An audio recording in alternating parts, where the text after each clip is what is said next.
वो अपने घर को देखो, वो अपने घर को देखो, मेरा तो एक सहारा है।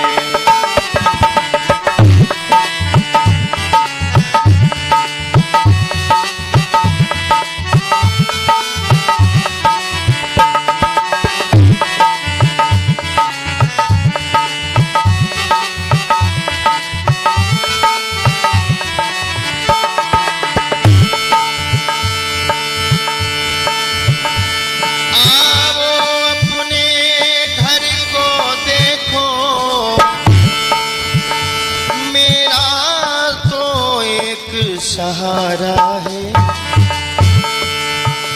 मैं रानी नहीं टहलनी हूँ, मैं रानी नहीं टहलनी हूँ, ये सब धन धाम तुम्हारा है।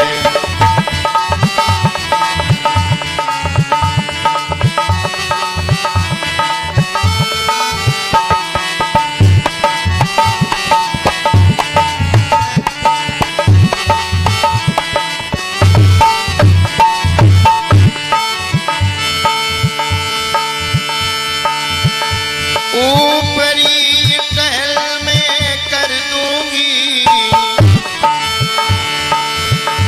जब जैसी आज्ञा पाऊंगी,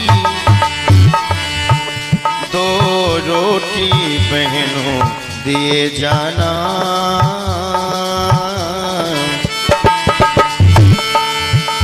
दो रोटी बहनों दिए जाना, मैं तेरा लाल खिलाऊंगी।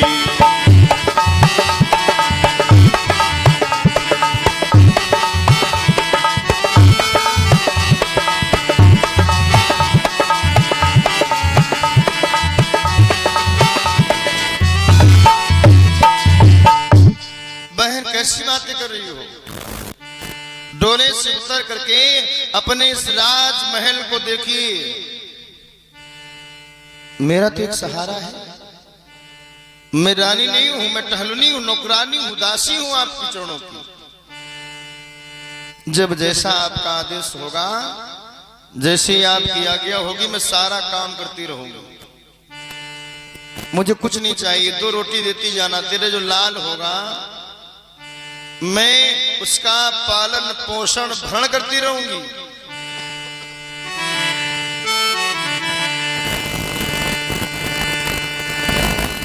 तो कहे तो तेरा राज त्याग, जंगल में कुटी बनाऊं मैं, तो कहे राज आश्रय तज कर, भिक्षा से गुजर चलाऊं मैं। यदि कहे तो मैं इस राज का आश्रय त्याग करके जंगल में कुटी बना करके रह लूंगी, और यदि आप कहो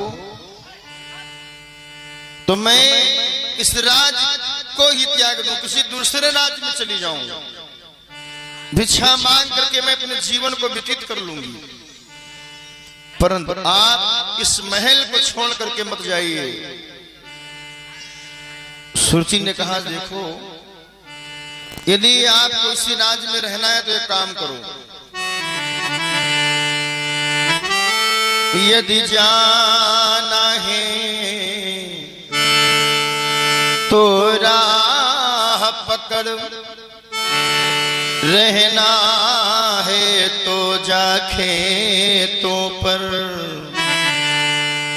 दिन रात वहीं झोपड़ी डाल, चिड़िया और काग भगाया कर,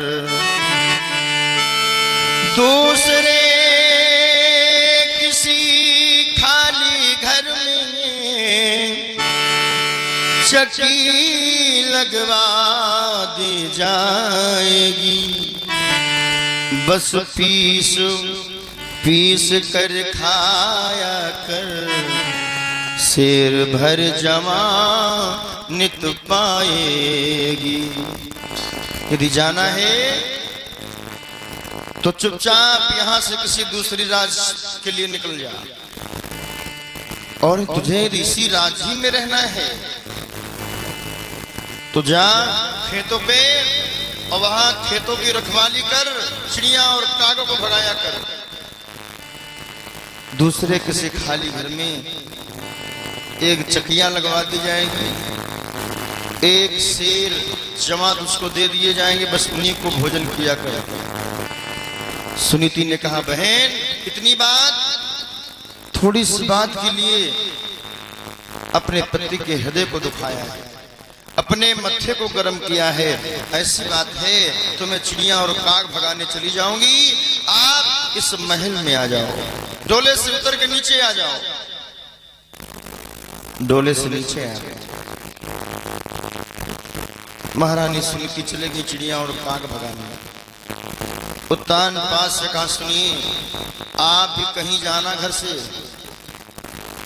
तो एक बात याद रखना, सूर्य अस्त होने से पहले लौट करके यदि आओगे तो घर में आपको स्थान दिया जाएगा, और सूर्यास्त हो जाए फिर आप यदि आए कहीं से तो घर में कोई जगह आपके लिए नहीं। राजा ने स्वीकार किया। इस प्रकार से महारानी सुनीति आज जंगलों में खेतों में चिड़िया और कागों को भगा रही है। बोलिए गोविंद भगवान की। प्रभु प्रसन्न होकर वर मांगने को कहें तो तब मांग लेना, मेरा जन्म तो सुरुचि मां के पेट से ही हो, और फिर इस शरीर को त्याग करके मेरा पुत्र बन करके पैदा होना, तब तुझे सिंहासन मिलेगा। इन वचनों से भक्त और भगवान दोनों का अपमान कर दिया।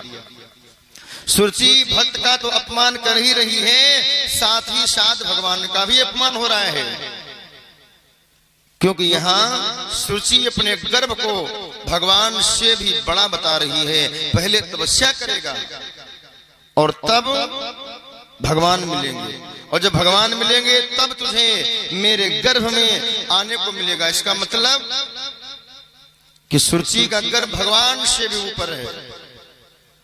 ध्रुव जी महाराज तो इस अपमान का घूंट पीकर रोते रोते घर चल दिए, जैसे सर्प को किसी ने डंडा मार दिया हो तो घायल सर्प जैसे फुंकारता है, ऐसे फुंकारते लंबी श्वास लेते ध्रुव जी घर को लौटे।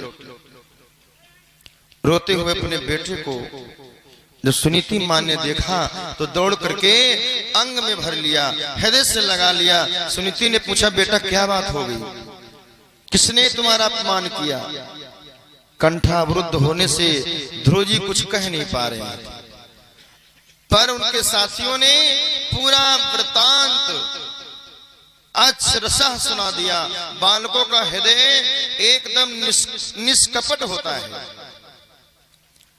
जैसा देखा वैसा ही सुना दिया। मैत्रेय जी कहते हैं विदुर जी, जैसे खिलती हुई लता आग की ज्वालाओं से झुलस कर मुरझा जाती है, ऐसे ही सुनीति मां का लिखा हुआ खिला हुआ वो मुस्कुराता मुख कमल इस बात को सुनकर के झुलस गया। शोक दावा गिना दाव लातेव बाला,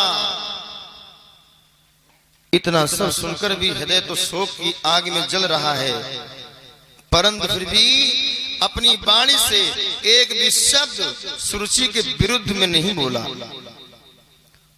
उल्टे सुरुचि के वचनों का अनुमोदन करने लगी। बेटा ध्रुव, मां के प्रति ऐसी भावना मन में कुछ मत लाना, वो तेरी मां है, और सौतेली का अधिकार अपनी मां से कहीं ज्यादा होता है। मां मंगलम तात परे सुमस्था, भुक्ते जनेयत पर दुखा ददस्त। वो तेरी माँ है, डांट दिया तो क्या हुआ, माँ का अधिकार होता है। और फिर उनसे गलती भी तो नहीं हो। ध्रुव जी चौंक गए, क्या गलत नहीं कहा? उन्होंने मुझे अभागिन का बेटा कहा, तुम्हें गाली दी और मेरे को भी गाली दी, तो मैं कैसे सुन लूं? सुनती समझाने लगी, देख बेटा,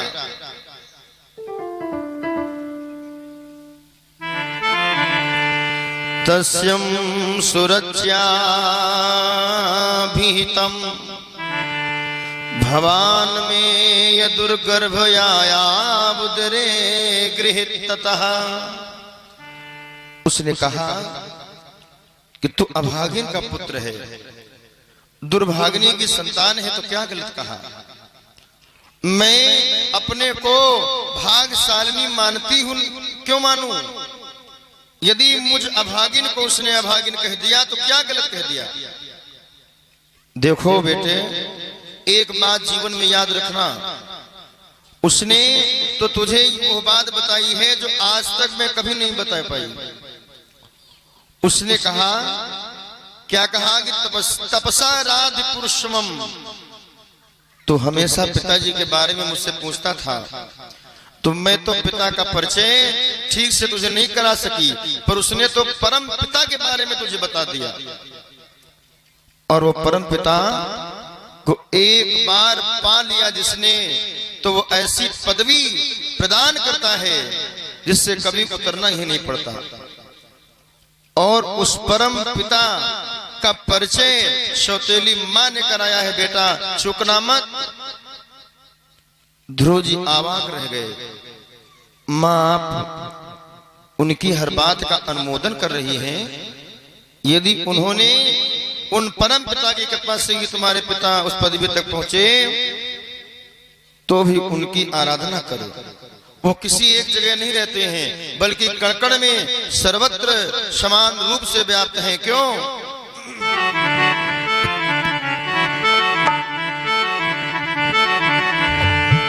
बोले हरि व्यापक सर्वत्र समाना,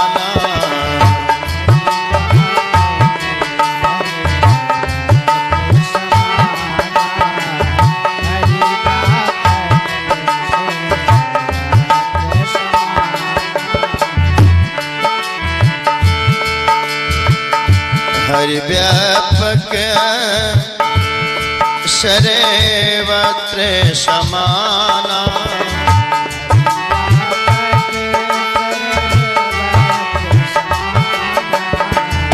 प्रेमोते प्रगट होई मैं जाना,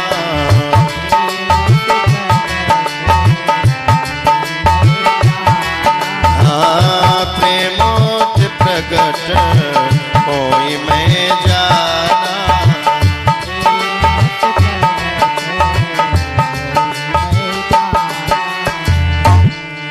हरि व्यापक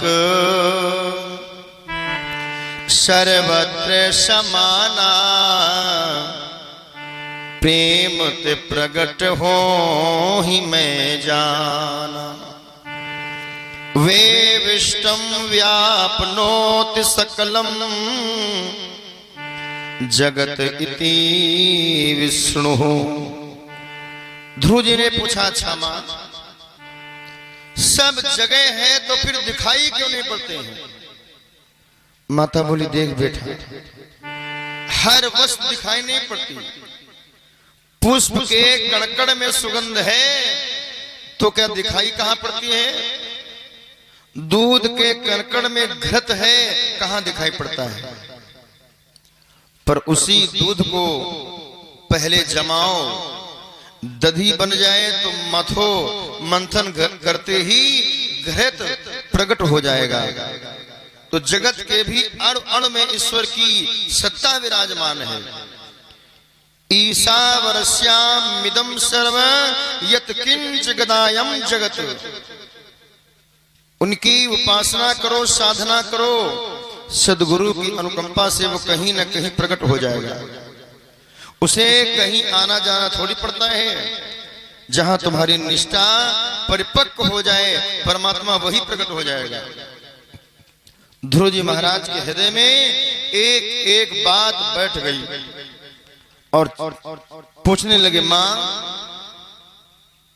और मां सुनीति कहती है बेटा वो परमात्मा कहता क्या है?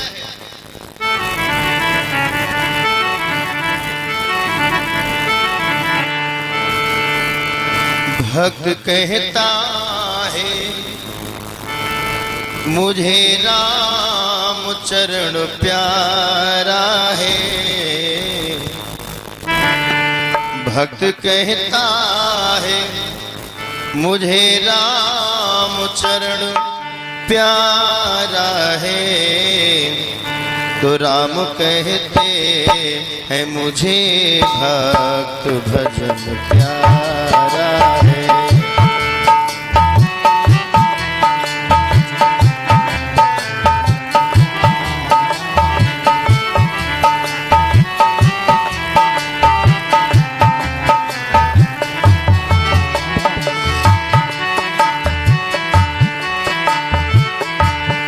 भक्त कहता है मैंने छोड़ दिया घर तुम पर।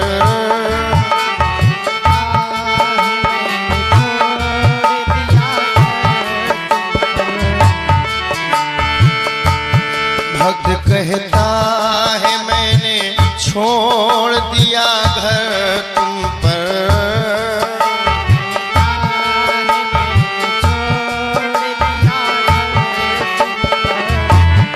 राम कहते हैं मैंने स्वर्ग को सुधारा है। राम कहते हैं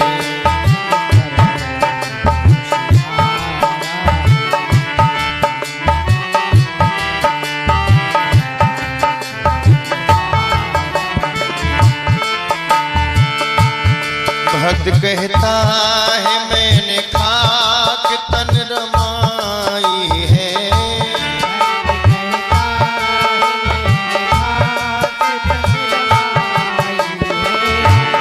भक्त कहता